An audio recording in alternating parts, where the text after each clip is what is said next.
Palavra, vereador Cláudio Libardi, para declarar voto. Presidente, em relação ao objeto, eu vou votar pela manutenção do parecer. Acredito que pode ter havido uma falha no nosso processo administrativo que permitisse adequação. Agora, para mim, ele tem vício e tem razão a vereadora Daiane, o vereador Bortola e o vereador Daniel que assinaram o parecer. Eu não tive a oportunidade de assiná-lo, mas com certeza assinaria. Acho que a senhora tem razão, porque quando nós tratamos de uma casa política, e na primeira sessão, minha primeira manifestação que eu fiz como vereador eleito dessa casa, foi que algumas competências de julgar também eram uma incumbência dessa casa. E eu comentei à época que eu não julgaria como eu gostaria de julgar. Se fosse para julgar como eu gostaria de julgar, era para que a lei tivesse vigência imediata, vereador Rafael.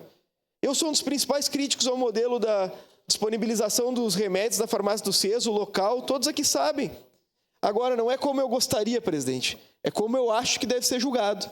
E eu acredito que o projeto necessita ser adequado. Então, por isso, vou votar pela manutenção do parecer. Muito obrigado, presidente. Obrigado. Com a palavra para declarar voto, vereador